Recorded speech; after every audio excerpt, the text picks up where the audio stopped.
Everyone feels sad sometimes. It's a part of being human and experiencing the full range of emotions. It's a normal human emotion like happiness, anger, or fear. Each emotion has its own place and purpose in our lives. You might feel sad when something bad happens, like losing a loved one or failing a test. These moments can be tough, but they are part of our journey. Sadness is a signal that something is wrong and needs attention. It tells us to slow down and reflect on what is happening. It can be a powerful emotion, but it's important to remember that it's temporary. Just like a storm, it will pass. Just like other emotions, sadness serves a purpose. It helps us to understand our feelings and to grow from our experiences. It helps us to process difficult experiences and to connect with others. Sharing our sadness can bring us closer to those who care about us. When we allow ourselves to feel sadness, we can eventually move through it and heal. Embracing our emotions is a step towards finding peace and happiness again. Our thoughts and experiences play a big role in how we feel sadness. They shape our emotional landscape and influence our reactions to various situations. When we go through difficult events like a breakup or job loss, our minds try to make sense of it. These events can be overwhelming and leave us feeling lost and vulnerable. This can lead to negative thoughts and feelings, which can contribute to sadness.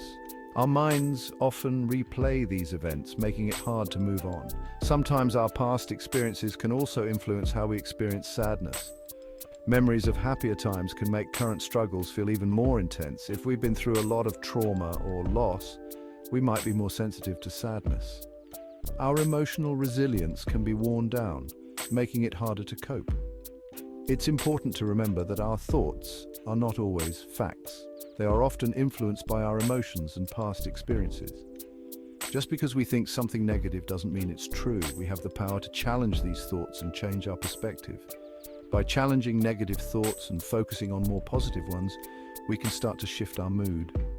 Engaging in activities that bring us joy can help us see things in a new light. Sadness isn't just in our heads, it's also connected to our biology. Our brains produce chemicals called neurotransmitters, which carry messages between brain cells.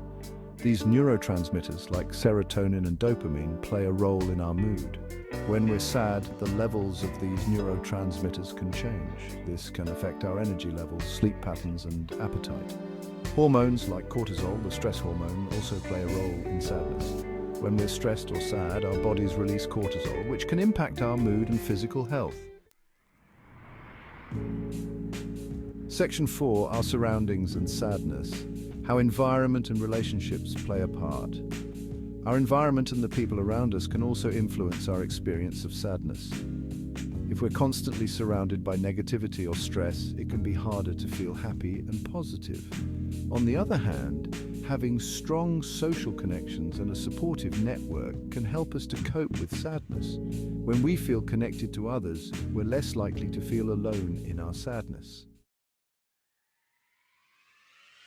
Section 5. Dealing with sadness.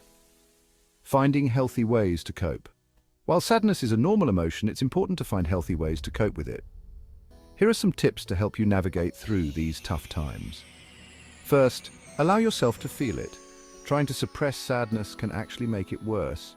It's essential to acknowledge your feelings rather than pushing them away. Instead, allow yourself to feel your emotions and know that it's okay to not be okay sometimes.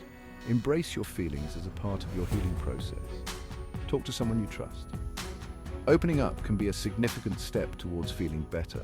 Sharing your feelings with a friend, family member, therapist, or support group can be incredibly helpful. Engage in self-care activities that nurture your well-being. Taking care of yourself physically and mentally is crucial when you're feeling down. This means prioritizing your health and well-being. This includes eating healthy, exercising regularly, getting enough sleep, and doing activities you enjoy. Find joy in small things and hobbies that make you happy. Practice mindfulness. Focusing on the present moment can help to quiet negative thoughts and reduce stress. Mindfulness can be a powerful tool in managing sadness. Try meditation, deep breathing exercises, or yoga. These practices can help center your mind and bring a sense of peace and calm. Section 6. When sadness lingers, seeking help and support. If your sadness is persistent, intense, or interfering with your daily life, it's important to seek professional help. A therapist or counselor can provide support, guidance, and evidence-based treatments such as cognitive behavioral therapy to help you manage your sadness and improve your overall well-being. Remember, you don't have to go through this alone. There's help available and you deserve to feel better.